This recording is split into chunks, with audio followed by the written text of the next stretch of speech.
God bless you as we move into the fifth week of Lent, as we continue our theme of being content with weakness because of Jesus.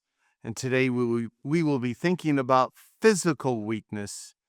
Throughout the series, we've been thinking about the words of St. Paul from 2 Corinthians 12, where the Lord said to Paul, "My grace is sufficient for you, for my power is made perfect in weakness."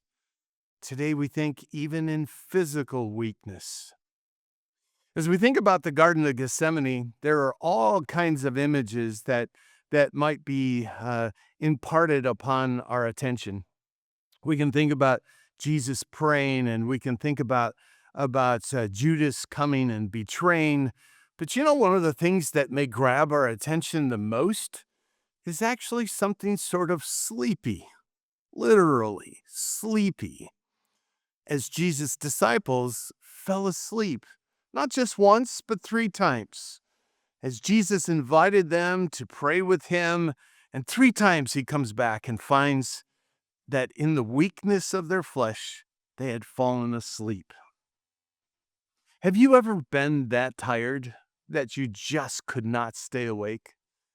Maybe it was while you were driving on a long drive in your vehicle. Or maybe it was having to listen to a long speech, maybe even a sermon, where it just was too much and for too long and you just couldn't stay awake. Or maybe that sleepiness for you came at a time just because of sleep deprivation. You've been doing way too much for too long and burning the candle at both ends, and eventually you just wear out and have to sleep. I imagine for the disciples, that last description is probably the reason why they were falling asleep.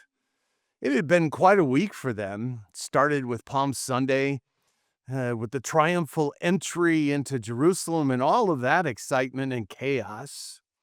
Monday through Wednesday, they'd gone with Jesus into the temple, and one by one, the different groups that were enemies of Jesus would come and confront him, and there was tenseness in that moment. And then on this Thursday, then it was time for the Passover, and Jesus had said, "Go and prepare that Passover." And that wasn't just running out to Steak and Shake and getting some food. That was preparing the Passover lamb and all the different elements of the Passover meal. And then they had met with Jesus and they had had the Passover meal. And then Jesus had replaced that with the Lord's Supper. And there was all the talk of betrayal that Jesus was confronting them with, and the story of his passion that was coming up. By that time, it was enough for a day, but no, they headed out to the Garden of Gethsemane to pray even more.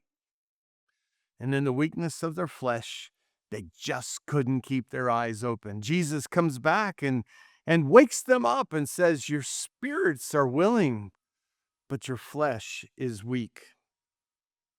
Time and time again, we find that same thing to be true in our own lives.